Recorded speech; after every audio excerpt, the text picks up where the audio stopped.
I try to just refocus myself on why I'm doing this, why I love it. For when you release a game and you go watch a stream of someone who is a diehard fan of the series and they're like losing their minds at what's happening. Like it's all because of that. Welcome to the Long Game Podcast. My name's George Bafalukos. And I'm Anthony Turi. In this podcast, we'll be taking a deep dive into the world of game audio. Join us as we explore the careers, challenges, and triumphs of the professionals who craft the sounds that bring our favorite games to life. From composers to sound designers, each episode takes you behind the scenes, sharing the stories and insights of those who play the long game in this ever-evolving industry. Today's guest is our good friend and colleague, Tommy Sweet. Tommy is a sound designer at WayForward and has worked on games such as Contra, Operation Galuga, Advance Wars, River City Girls 2, Bloodstained, and many more. Let's dig in. All right, episode 2 with the WayForward boys. How's it going, guys? Good, how are you? It's going well. Yeah, pretty good. So, like I said in the intro, today we've got Tommy Sweet. So basically the whole idea of the podcast is just from like the very beginning, what got you into video games, what got you into sound, and then how you kind of broke into the industry. So we'll kind of go with you first, Tommy, and then we can just talk about whatever from there. Yeah. So let's start back where it all began. I was a wee lad who, I have an older brother who's 13 years older than me. And I remember ever since I was a child, he always was bringing video games and consoles over to our house to babysit us. And ever since I was like four or five, I'm a 90s baby. He was always bringing games over while we were not in school or our parents were at work. And he got me really heavily into Crash Bandicoot. Nice. And so I just remember from a very young age seeing him play, being so fascinated by everything happening, because back then, it was all new technology. And I just remember seeing him play these games and I was just blown away. So I had to try it. And eventually I just fell in love with that whole series. And I don't know, I feel like I just played the same games for the first 5 years of my life, just getting better and better at them. And so just from an early age, I had this deep appreciation for this type of art. And that was probably around the time, let's see. Yeah, I was in public school as a kid for the first few years till about second grade, third grade. And then my parents decided to homeschool me. So I came home, was doing all my school from home as a kid, all the way up through high school. And so during that time, I got really into World of Warcraft because my brother, again, the game came out in 2004. I got a subscription and for my birthday from him, and being homeschooled, I finished all my homework in 30 minutes, an hour at 7 a.m. And then I just start ripping it in Azeroth. So I'm just cranking, dude. I have nothing but time in my hands. So I think it's because of the sheer amount of hours logged just being around this stuff growing up kind of gave me this much deeper appreciation for games as a whole, and understanding, I remember as a kid, being able to differentiate between the music, the ambience, the sound effects, without even knowing about it. I just kind of understood and appreciated, wow, so much effort went into making this an experience. And that was before I started playing drums and really did anything musically related. So, it was probably around, I think I was about 16 or 17, that I really was interested in the games industry because that same brother, he worked at THQ for many, many years doing QA outsourcing and working on video games. He actually had a bunch of friends in the industry just scattered among all these old companies. And so when I was interested in getting into it, he recommended I learn about QA. I understand the terminology that the industry uses. He gave me his resources from his onboarding. And when the time came and I was like, hey, do you have anyone I could reach out to or try to get a job from or intern or anything? It's funny because he used to work with the current QA manager or the lead at WayForward. And so he actually gave me that in just right away. Funny story, all these years later, I come to realize my resume, had no weight on this guy's decision making when it came to hiring me. It was simply by my brother's word of mouth asking him, hey, my brother is thinking about getting into the industry. Do you have any jobs? And straight up is just like, yeah, sure, I'll hire him. And I got the opportunity. I was very grateful for that. I didn't find that out until like maybe couple years ago. And yeah, I started doing game testing at WayForward as my first gig. And this is when I had finished school, so I got my bachelor's in music production, and I was really interested in doing like film scoring because, again, I was homeschooled, and so I was a self-taught drummer. I never really took formal training. I kind of just taught myself, and so I went to school to kind of expand upon that knowledge and teach myself the theory, the production chops, and music, basically music, anything for all industries. And so by the time I graduated, I was really interested in film scoring, but I also learned video games and audio and music along the way, like in some of my courses. And so I kind of was able to dive in a little bit. It was pretty surface level, but like they took you down some rabbit holes that you could kind of expand upon if you put the time in your spare time. But the course mostly just covered the basics and got you rolling, which was nice because a lot of the time you take classes and they barely dive into the source until like the last week or something. But thankfully, it kind of brought me through all the basics of how sound works. There's middleware, there's software, there's engines, and kind of their relationship to one another and how they serve different purposes. All these classes covered all these things. But yeah, so I learned all that through school, and then when I got hired at WayForward, like during my interview process, I was talking to the person interviewing me, and they were they were kind of just like giving me the backstory of the company and how they like to work people up from within.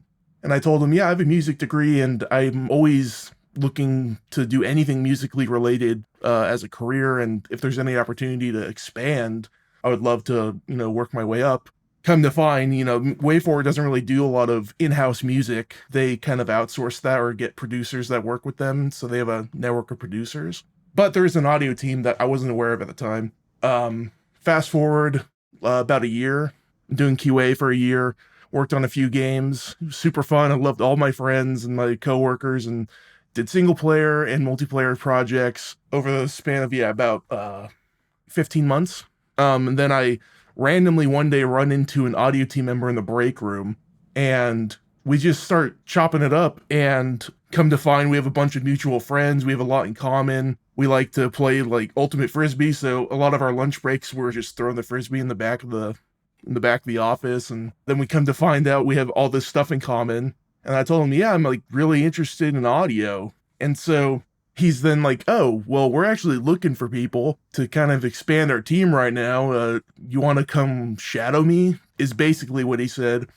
And so he brought me into the audio office and kind of was starting to introduce me to like their workflow. And it was a small team. So it was just him. His name was Rory. And it was my old mentor and my good friend, Kevin Samuels, who's over at Bungie right now. So it was just the two of them. And I was being trained, or sort of like shadowing Rory before he introduced me to Kevin. And I just kind of, I sort of watched him for 2 weeks or so and was like, wow, this is very fun. This is really cool stuff. And I definitely see myself being able to do this. And so, funny enough, full circle moment here. I finally get introduced to Kevin, who's the lead, and he's the one actually hiring for the audio team. And again, they like to hire from within. And so I talked to Kevin, and his first test for me was, okay, pick any game of your choice and do a minute of gameplay and then do a minute of UI. And I'm going to give you this library, and I want you to redesign all the audio from scratch, however you want, however you see fit, whatever tools you have at your disposal. And so I instantly choose Crash Bandicoot because I'm like, I know it inside and out. I know exactly what I want to put down. And the library he gave me, I think it was Sound Rangers. So I had a lot to work with. It's a massive library. It's the full library. So yeah, I choose Crash, and not even gonna lie, like it's not bad. Like still to this day, I'll sometimes go back and watch them. I'm like, man, that was actually like, those are actually pretty good videos with all my audio redesign. And that was my first time ever really digging into like my own project. Because in school, you got to do that, but it was more like Foley recording and all, you know how it is when you're recording and you don't have any like experience. It just sounds like garbage. And I didn't know anything about like treating audio at that time, and I was still like learning about that stuff. So that was my only exposure to audio for games at that point, at least implementing from, all on my own accord. But by the time Kevin handed me this library, I just felt like the world was in my palms. And yeah, I'll have to give you guys those videos to check out at some point. But I would love to hear that. yeah, dude, it's so sick. So I'll send you guys those after. But I did that, and Kevin, I remember Kevin, the look on his face. I was probably around 21, 22 or something when I met him. So it was early 20s. I just remember the look on his face being like, whoa, this guy, like, how did he do that? Not having any experience. And that's kind of a lot of what pushed me early on, is just Kevin and his reactions, the way he was kind of fostering the way that I would like hook stuff up and then he would react to it. And that kind of would influence me in a certain way. Like I would be like, oh, wow, he's actually genuinely surprised, and kind of helped build and boost my morale, like my faith in myself, getting rid of that imposter syndrome, whatever it was. But yeah, that happened. And then our other audio designer, Rory, he ended up having to leave. And so basically Rory trained me to replace him, not knowing.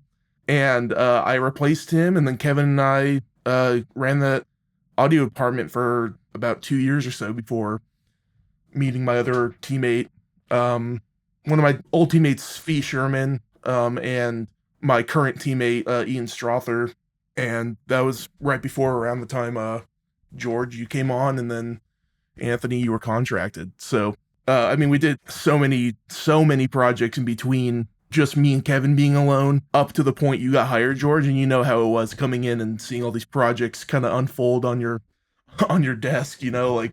Right. And then I know, Anthony, you got right in the fold of this. We were doing Retro Realms, like we were working on Retro Realms and Yars. So we all know how busy that was. Oh yeah. So that yeah, so I don't know, that was the very long version of kind of what got me started, my early influences, and how I got into the industry. So I'll let someone else talk for a second. I don't know if I'd say that was the very long version. I feel like there's clearly a lot of things that kind of led you to where you are. Like you said, you played video games growing up, right? And you were always very intuitively listening. Like you mentioned, at a young age, you were able to dissect ambience from the music. And I don't think a lot of people, even musically inclined people, do that naturally. Like I think a lot of people have to be taught to listen like that. So it sounds like you were always a natural listener.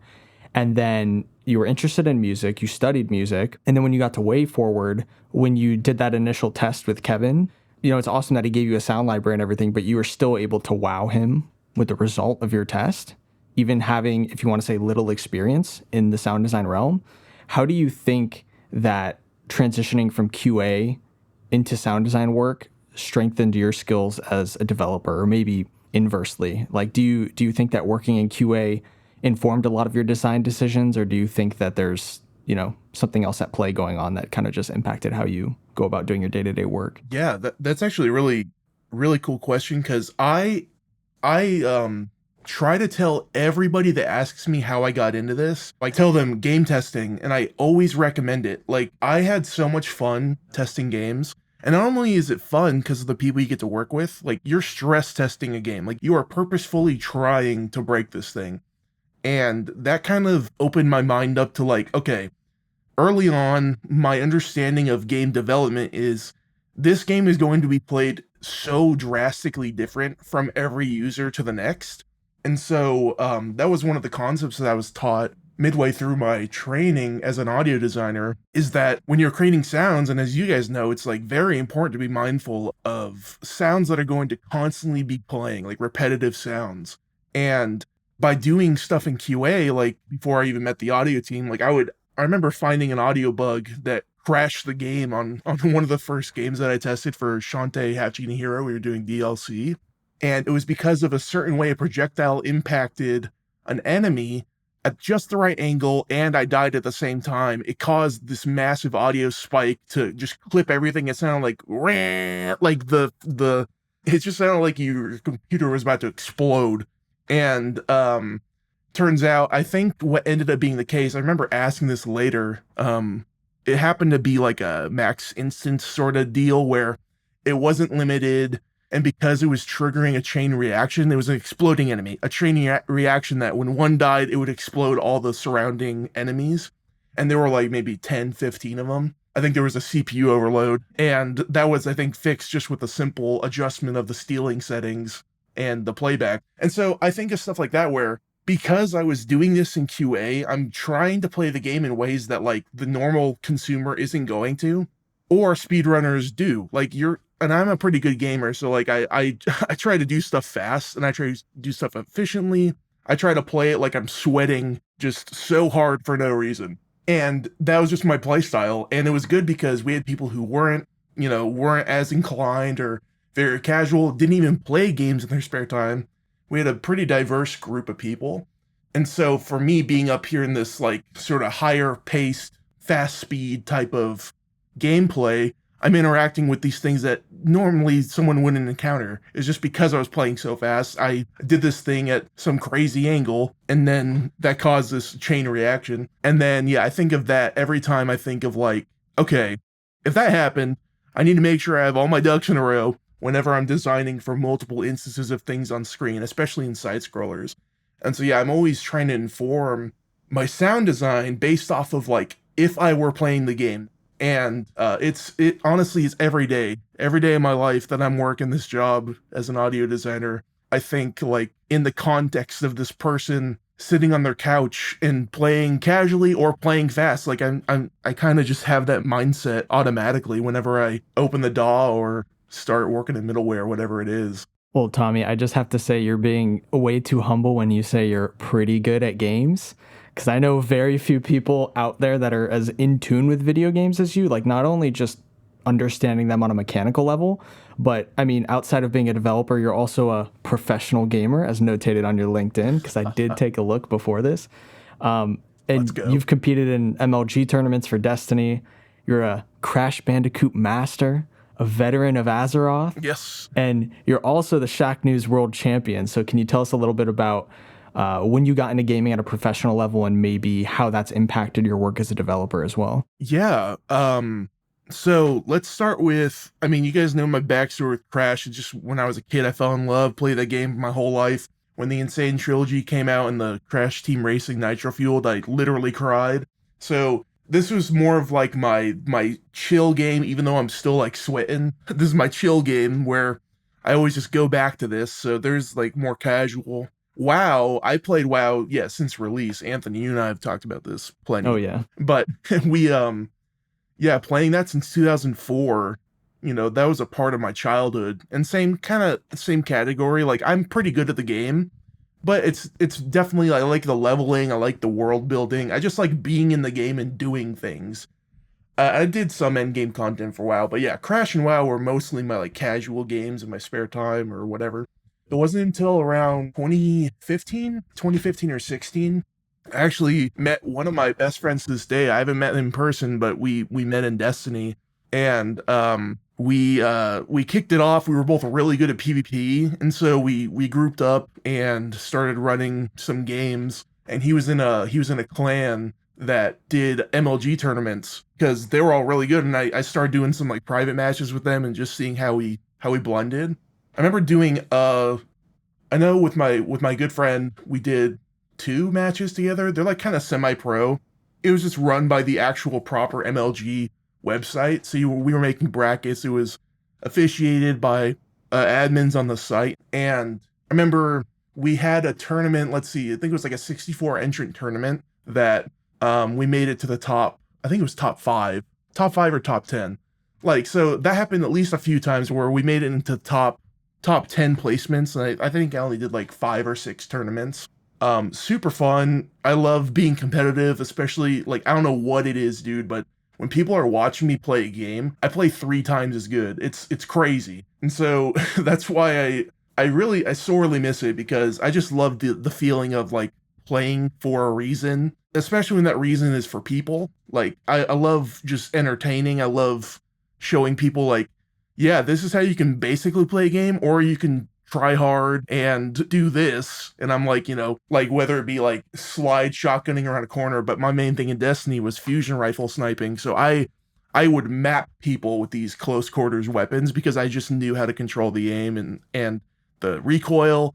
And so I was like, I remember playing against a bunch of streamers in the competitive PvP mode, and I would go back to the stream because I matched up against them, and they were losing their minds because I would snipe them from across the map and ruin their flawless run. It always kind of gave me like that feeling of validation. It's like, yeah, man, I'm pretty good. And then around the time, that was when I stopped doing tournaments and stuff, but my good friend and I, so in Destiny, there's it's called Trials of Osiris, and it's basically like a 3v3 like sweat mode where if you win 9 games in a row, you get to go to what's called the Lighthouse and get a ton of loot that you can only get by going flawless.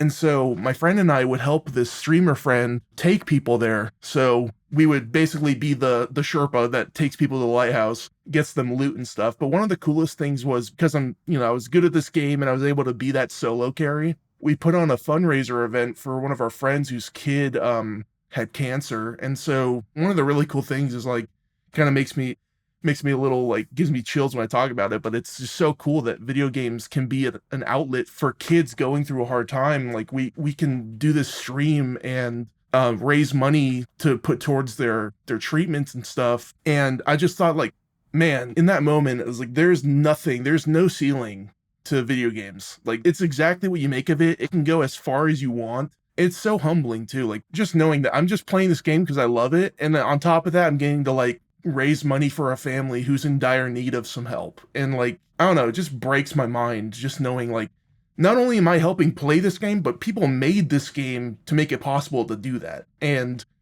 oh man, it's crazy. Absolutely crazy. Anyway, that's kind of my backstory on like when I was doing some semi-pro like MLG tournaments and stuff. And I credit that to just being homeschooled and playing a ton of Halo 2. So I was just absolutely farming kids on lockout with swords and shotguns and snipers. And that leads into I went to E3 my first year of being a QA tester at WayForward, and there was a tournament going on. It was the Shack News, like their first sort of breakthrough tournament where they got sponsored by, I think it was EA or Origins. I think it was Origin that was sponsoring the tournament. And it was a $30,000 grand prize, and it was a 64 entrant tournament where you played. It started with Street Fighter 2 Turbo, into Rocket League, into Halo 2, into, I think it was... Ended with Quake, I think, because I watched your video of it. Yeah, exactly, dude. So yeah, it was like all these retro games, and yeah, after Rocket League, I think it went into, Duke Nukem, and then GoldenEye, and then Quake. So these are all games, and at this point, I was just a console gamer other than WoW. But because I play so many different games, like my brother growing up, like being babysat by him, he would always bring his consoles over and there were always new games. So I played a little bit of everything. And so because of this, like I remember I got matched up against a dude on the first round of Street Fighter, and one of my brother and my friends yells, "Gionda!" And I just remember like not having any idea how to do combos, but I know that E-Honda is known for being so cheap. And I get matched up against a former semi-pro Street Fighter player. I'm like, well, my run is gonna end early. And he's like comboing me the first round, and then he pretty much sweeps me immediately. But then I find this groove, and I just start trolling him by like just staying in the back corner and doing my long-range melee attack because I have a really high reach as E-Honda. And then I just reverse 3'd him. I think it was, or best of 3. So I reverse 2'd him, and it was I think it was best of 3 total wins. And so I remember the first game he was kind of sweeping me, and then I kind of got my groove, and then I just pummeled him with E-Honda just because it was broken. And so I won Street Fighter, then I went into Rocket League, which I got paired up against someone who never opened the game. And so, which is another funny story because these are people who I still talk to today because we had such a good interaction, and I got paired up against them. I'm like, I'm not gonna just murder you, you know. I'm like, I'm gonna make it kind of fun for both of us. Like, I'm gonna tell you how to score on me, and if you can get it in, like, I'm not gonna like, you know, sandbag and let you score on me, but I'll try to stop it. But here's how you can beat me. And so we kind of had this back and forth, but the girl I was playing against, you know, she had never touched the game before, and Rocket League is so disorienting. So, like, for a newcomer. And we had a good match, but I ended up winning that too. And I made friends with that whole friend group of theirs who entered into the tournament, and I still chat with most of them today. Next, to win into Halo 2, which was a bloodbath. I absolutely slaughtered everyone. It was, I think I won the match. It was a free for all with three of us, three or four, and by the time the 10-minute timer ended, or like 8-minute timer, I can't remember what they put, I had 28 kills, and second place had maybe like 9. So I was just running them. And, I grew up playing Halo 2 because I was homeschooled, and that was when Xbox Live like kind of first came out and they started doing online matches. And so, I credit that to just being a freaking homeschooled kid.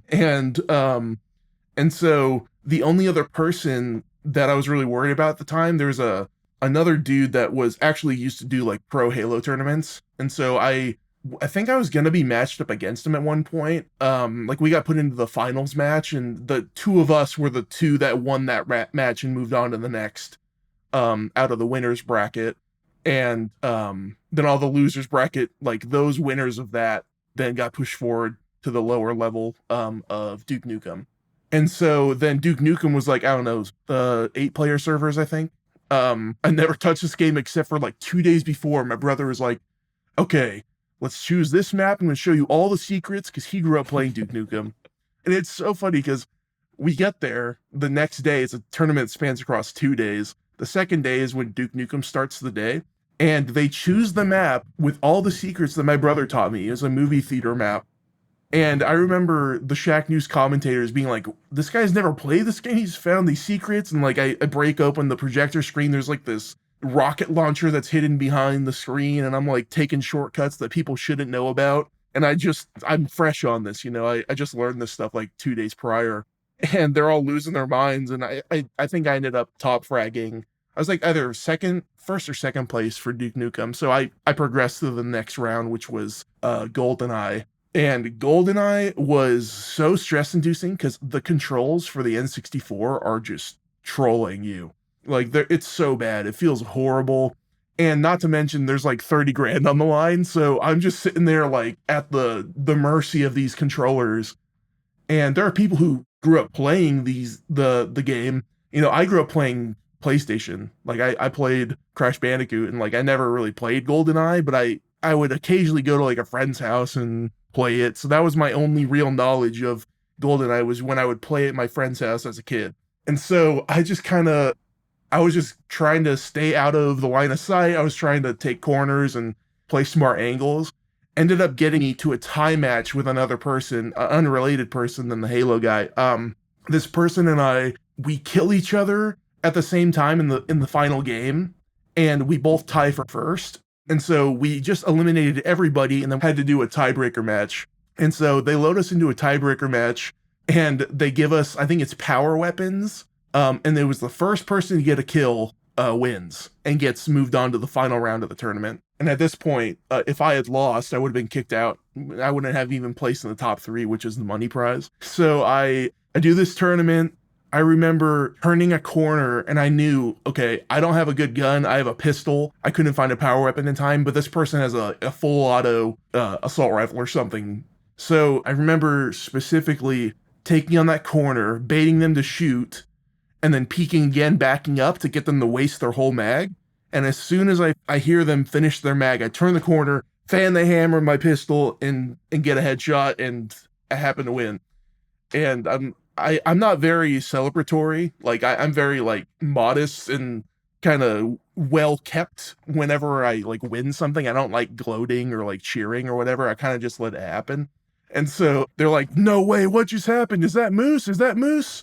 And I'm just like nodding on the live stream, like, yeah, it was me. I didn't want to make the other person feel bad. I was like, this person who grew up like playing GoldenEye pretty competitively with their friends, like to losing to some kid who only played it like at their friend's house growing up. So I was just kind of like taking it in, like, yeah, I won. And they're like, they start celebrating, and that I'm going into the next and final round of Quake against the guy who was top fragging at Halo. So I know he's a really good gamer, but thankfully, amidst my endeavors as a homeschooled kid, growing up playing Unreal Tournament, is kind of more or less the same thing as Quake, just more modern. And so I played that game, Unreal Tournament 2004, so much as a kid that when I got into Quake, I was like, oh, this is like the first true to form version of this entire type of game, like arena shooters, basically. And I get paired up against this guy, and I just swept the floors with him. And then I ended up winning. Yeah, I ended up winning 30 grand because I won the Oh my tournament. God. And that was back in 2018. That is so crazy. Yeah. So it's all like just this whole hodgepodge of games that like I only was able to get through because of my extensive background playing a ton of random stuff as a kid. So kind of going back to just being a kid playing everything and learning to appreciate everything, different styles of games, platformers, MMOs, shooters, third person and first person. Like, yeah, it's kind of nuts how everything came full circle at that tournament. It's like, wow, this is, can't make this up. It just goes to show, like, games are just in your blood, like deep in your blood and bones. Like, you are a gamer at your core, and it just goes to show how that's translated into your career. Like, you were not a sound designer, never done sound design, and then you get this opportunity and you just do like an awesome job from the rip. Like, I don't know anybody that's had that. Like, I go back and look at things that I made 3-4 years ago, and it's awful, you know, compared to like the quality like that I'm producing now. So it's just like, it's amazing that you just had those like sensibilities just from being a gamer, and that translates into being a sound designer. It translates into being like a pro gamer. Won you $30,000. Like, that's just dude, crazy. I know it's pretty it's pretty cool. Like I'm so thankful for just, I don't know how to explain it. Like, I gotten into this because of, you know, family and Vin Diesel out here, but I got into this because of my brother influencing us as kids, and then It took me a second. I'm What's- sorry. what's That's so funny. It took me, the Vin Diesel joke went over my head for a few seconds, and then I got yeah, dude. I'm sorry, we could edit that out. But yeah, so I just, it just blows my mind thinking about it. Like, it all happened because of family. It happened because like the conditions in my life. It happened because I don't know, just the way I am and my love for playing the games. And like you're saying, like, I don't know what it was. It's just in me. It's in my blood.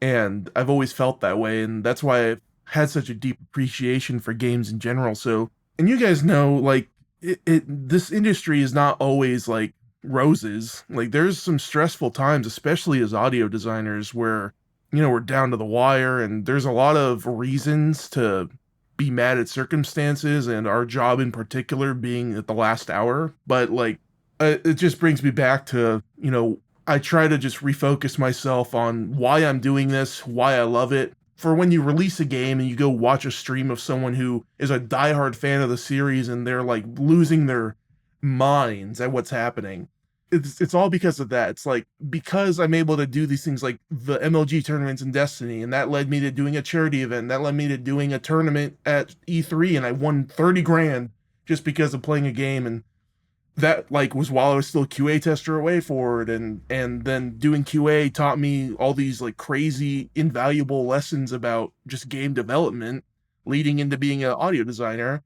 And then of course my good friend and my mentor Kevin, like, just like completely pouring into me all of his knowledge.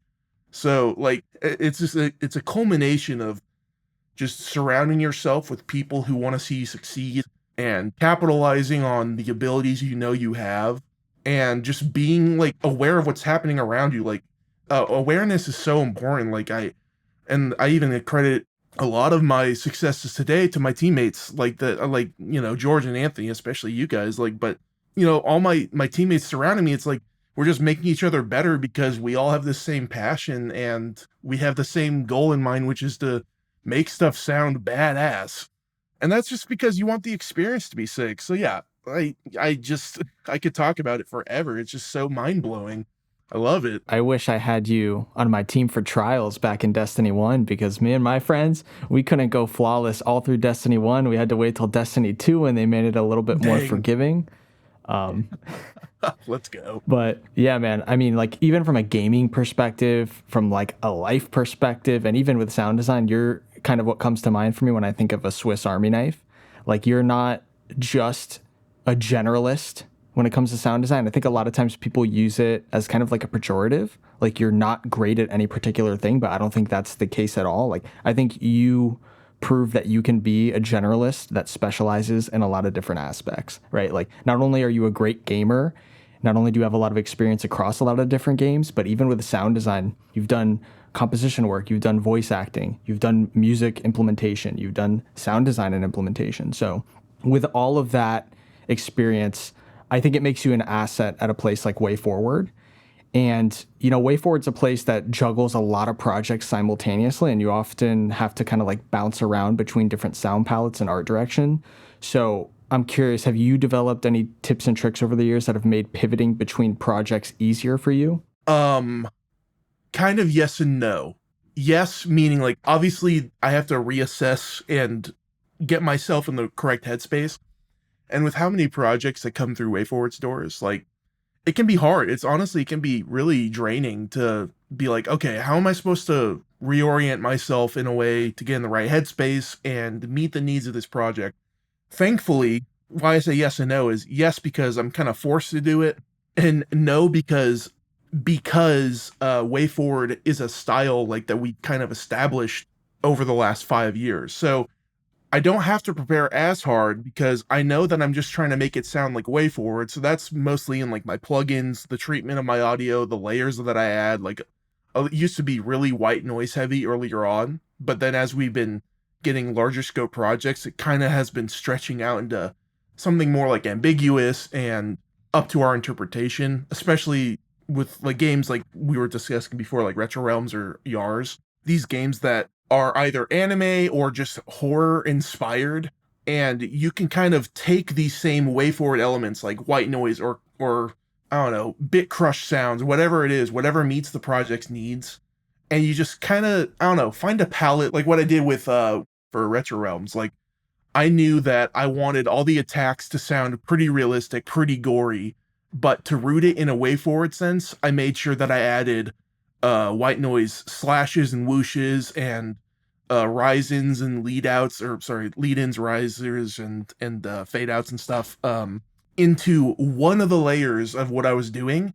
And a trick that I learned that I kind of taught myself in River City Girls 2 was when you put a harsh fade on something like white noise and you layer that with something that's hyper real, what's cool is that you're getting like, oh, this is very clearly this real sound, but the way that the white noise fades out completely tendrils it back into the game world. Like, oh, whoa, that was real, and then all of a sudden it's gone. So you're kind of tricking the listener into like, okay, this is what you want to hear, but because it's a game, this is what you need to hear. And so that's kind of how I would approach it. And I ended up doing that for a lot of like the quest items and weapons. I think it was mostly the weapons in River City Girls 2, where all of them have these really real transients, and then they all end with an abrupt fade out or something. So that's kind of like a trick I would use for kind of grounding our projects with all of them coming through the doors. I mean, whether that's like, you know, Bloodstained or something, that's a completely separate project. Like I still found a way to root it into something that made it gamey, and then layer my sounds around that. That fit the needs of the art direction. Totally. And that was something that I kind of like had to learn when I joined WayForward, because like I came from working on like a AAA sci-fi like space ship racing type game. And then I come into this studio and there is this established audio language that you guys have been cultivating over the years. And, you know, I kind of had to like I went and bought River City Girls like the week I started working here, just because that was the most recent like release and I wanted to get a feel for it. And that might not have been the best game to choose because it was so retro and like gamey like sound design, but it definitely gave me like an idea of like the balance between like your realistic layers and how to get that arcadey retro style, but in like a modern sense. Like nothing is really 8-bit that we do at WayForward, you know, but there is like a lot of ways to kind of trick people's ears into thinking that it's a little more like low resolution than it actually is. But I'm glad you mentioned that, because that was definitely a learning curve for me, and something I'm still kind of learning as we go. And, the more games that I touch, and it does differ between projects. Like the ones that we're working on now that we can't talk about, like, are very different than Yars and Retro Realms that, Yars just came out yesterday or 2 days ago. And Retro Realms is coming out next month, which I'm really excited for people to play, because that was my first, like, real foray into WayForward. And I kind of handled most of that sound design while you guys were buttoning up Contra. So it was like a really cool project to just be able to like have like take the reins and just run with it. Which is, it's funny you mentioned that, because that's more or less why, as good as I have gotten today, like, there was a lot of times where Kevin wasn't able to like monitor everything I did, and I had to be thrown into the deep end.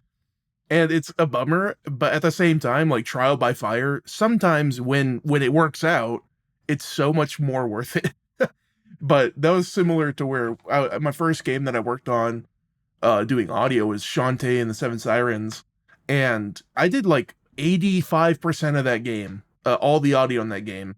And Kevin just kind of gave me the reins, and he had to go do what I was doing now, basically, where it's, he's going between these 3 or 4 other projects, tidying up bugs while also setting up a new project, while adding implementation notes to an existing project that's midway through development. So it's like kind of the wearing all hats type of deal.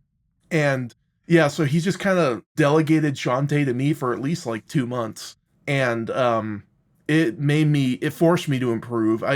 There's this story I always tell people. I remember, I think I told you, George. I can't remember if I told you, Anthony, but there's this enemy in Shantae called the Slime Wizard. Slime Wizard, right? I couldn't remember what it was called. The Slime Wizard. And one of the exercises that Kevin gave me was, okay, I want you to redesign this Slime Wizard's death animation. And so it's this, imagine just a dude, some white dude that looks pretty jacked, but has a giant fish on its head. So it's just some dude with a fish on its head. And when they die, all the meat gets taken off their body in a non-gory way, and they turn into bones, and then the bones, like, just fall to the ground and turn to dust. And so that's the animation, is this guy gets, when they die, turns to bones, turns to dust. And I, for the life of me, had no idea how to think abstractly when I started out. I was very literal when it came to sound designing. Like, I was always looking for the details. Like, okay, he turns into bone, so I gotta hear like some crunching. I gotta hear like the, stereotypical like clattering of basically like wood planks on the ground or something. I was just going for the literal representation of what was happening in the animation. And Kevin kept on like poking me. It took me like 45 minutes just to do this one sound, and it sounded like complete garbage. And Kevin's just poking me like, hey, you don't have to be as literal. Like, just think of like a bed of sound that can go over what's happening, not something that has to identify every single animation, every single frame of what's going on. And it took me a solid like year to break that habit. But now that I broke it, it's like so helpful for everything I do moving forward. Anyway, I remember starting on Ableton, they have so many good built-in sounds, and I was just listening through all the drum machines and stuff, and so I'm doing this iteration upon iteration of this death, and eventually I come to this realization like, oh, whoa, I could just imply like something goofy is happening just from using these 808s, or like these old school drum machines that have tuned up and tuned down snares. And so I remember like just hearing like a snare that's pot, and then it would like I remember go up and down, like ascend, descend. And so I ended up kind of leaning into like classic skeleton, like imagine just a cartoon growing up. You hear like a xylophone or something of like skeleton bones shaking. And then I thought, oh, why don't I do something like that? So I'll make like a big poof at the beginning, like a transient of a poof to indicate that this death is happening. And then instead of like having to find a way to materialize all the body parts dissolving and capturing all this stuff in the animation, why don't I just like imply that this is something silly happening? So I added a bunch of drums. I added like basically that cartoony skeleton element, and then some funny mystical poof or something at the end. And by I don't know, it was like 2 or 3 days we were doing this exercise. And by the end of it, it took me maybe like 15 minutes or something to make the sound.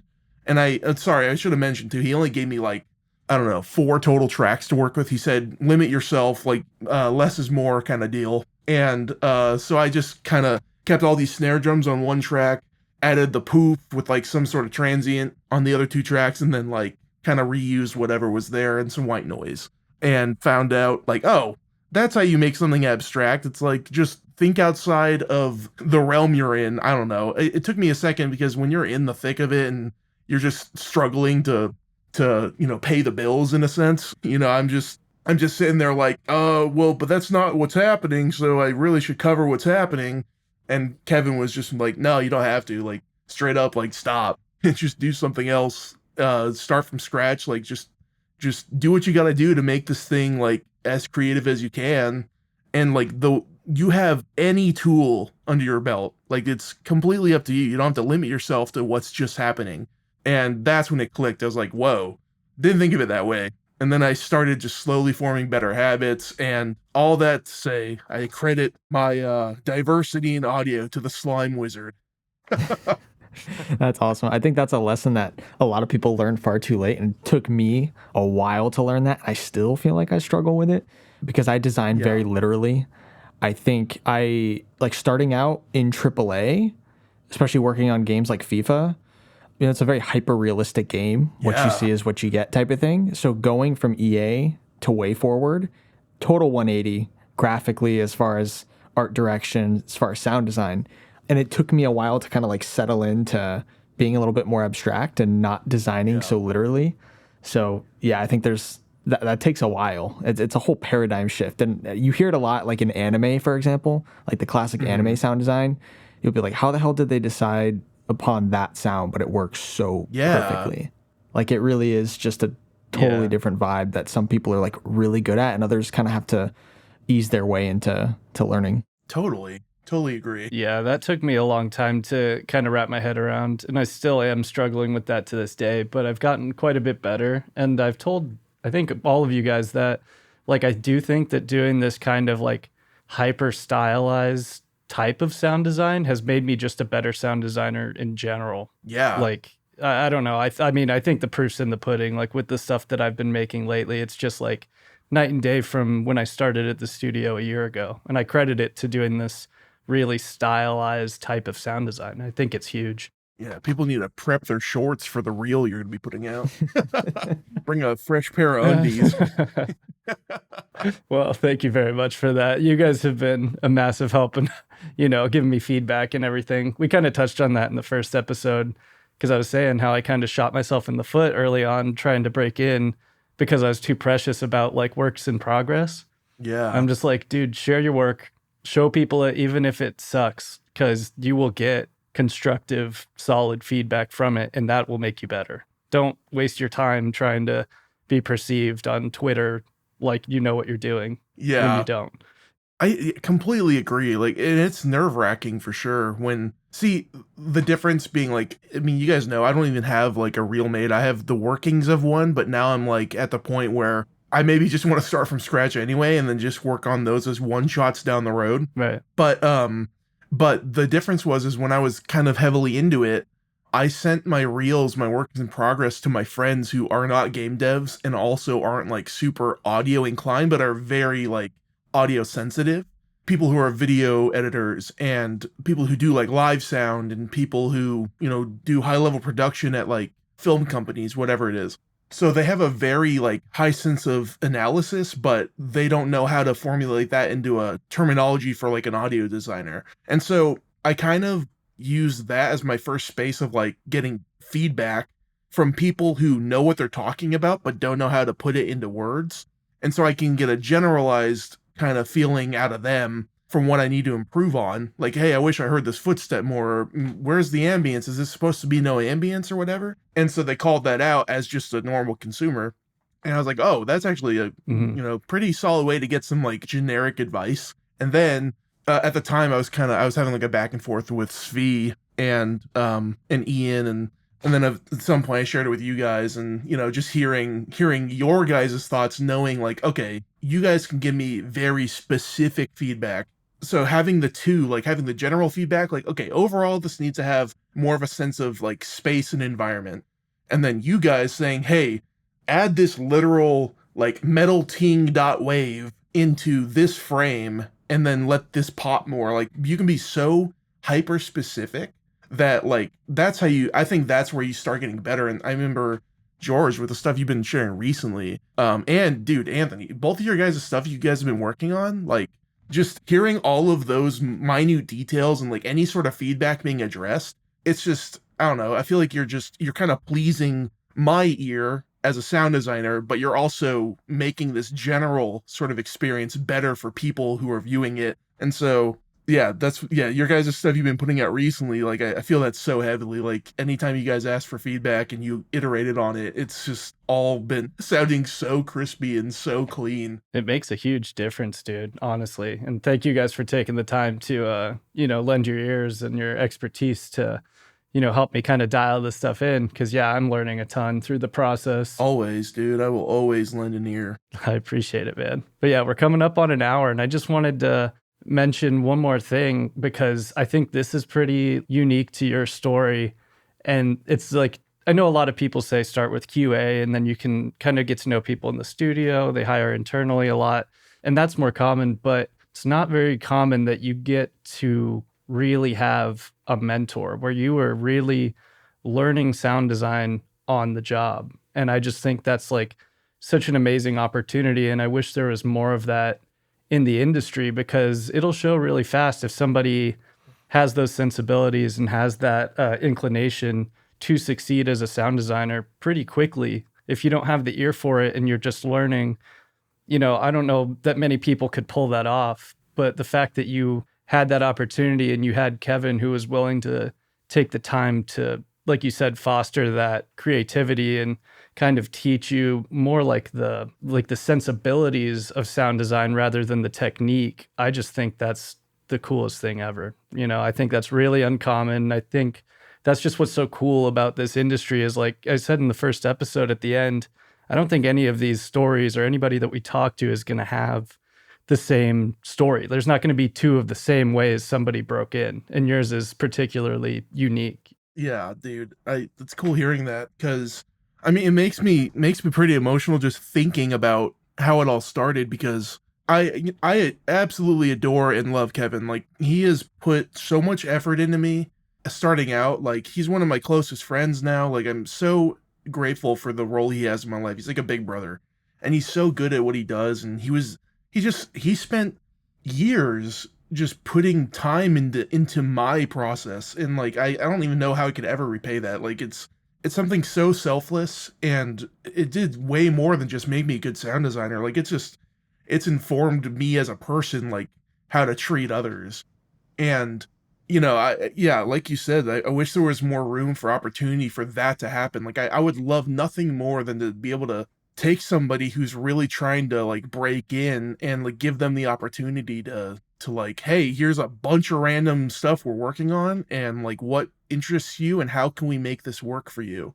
I just love the idea of that. And something I wanted to mention too, this is kind of a sidebar, but it kind of reminded me, because I worked on Bloodstained, which was a project that WayForward inherited, that was basically almost done. It made it to the end of development, to the literal final boss, and then the original developers handed it off. And so the game wasn't finished fully, and so they gave it to us to finish the final boss and then like DLCs and stuff. So we did I did all the DLCs for that as well, whatever came out after the fact. I remember I was going to this alumni thing for school, because I went to Full Sail University, and so I went to this like virtual mixer, because my buddy texted me. He's like, hey, you want to go to this mixer, and they have like video game breakout rooms and stuff if you want to game audio. And I was like, oh yeah, sure, I'll do that. This is, I think, last year, 2023.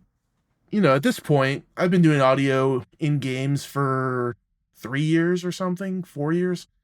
And so I'm pretty well versed in how to get stuff done. I've done at least like 12 to 15 projects at the time, and I've been very well established in WayForward audio at that point.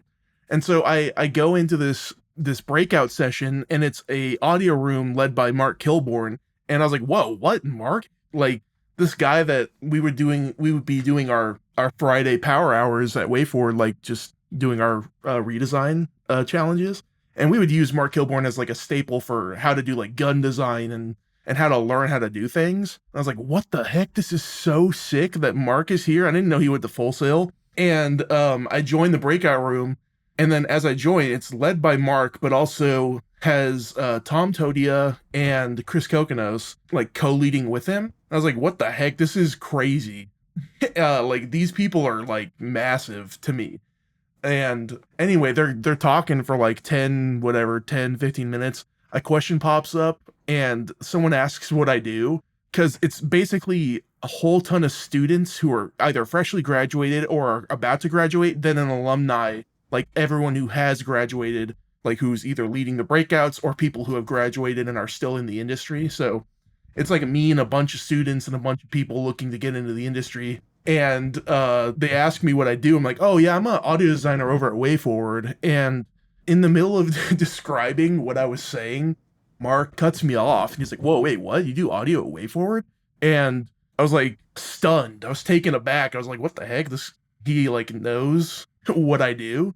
And then he's all of a sudden like, WayForward makes my favorite games. Like WayForward, like you guys make the games that I play in my spare time, and like especially Bloodstained. And that blew my mind. I was like, you kidding me right now? Like I was the sole person at WayForward that got to work on Bloodstained after the fact. Like I didn't do any of the core game sound design. I did pretty much the final boss and any additional sound design for DLC. So I had to basically take sounds and create them to fit what already existed. And that was kind of like downgrading my sound palette, because the sounds that, I don't know who did the original sounds, and they're not bad by any stretch of the imagination. They're just very choice sounds. Like I wouldn't have made that same choice if it were me from the rip. Mm-hmm. So I would have to like take my sounds and make them purposefully sound a certain way, like a little low fidelity or something, just to make sure it was uniform.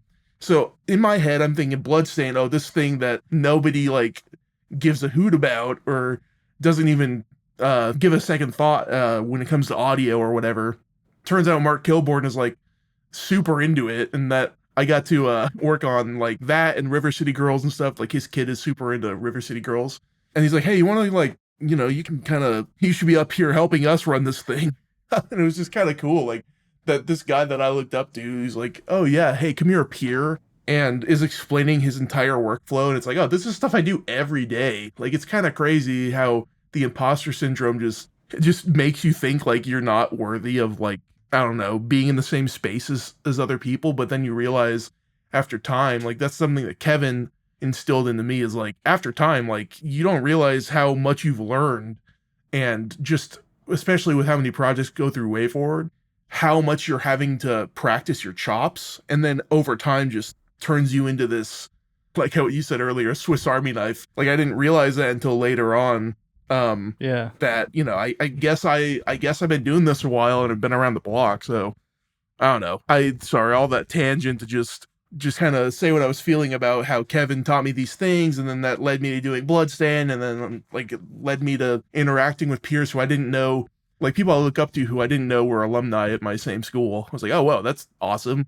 And then being able to like be in a breakout session with them and talk to them on the same level. And like there were students who connected with me afterwards and asked me questions. I'm like, this is so weird that like people are asking me about this stuff, because I just thought I was a normal dude up until about like, yeah, probably a year ago. And then we started getting these larger scale games. I'm like, yeah, this is pretty sick. Oh, totally, man. Yeah. That's amazing. That's just amazing. Anthony, you got any final questions for Tommy or any final remarks? No final remarks. I mean, that's all. I don't know. I feel like I learned a lot about you in the past hour, even though we worked together for months and never learned about any of this stuff. Well, likewise.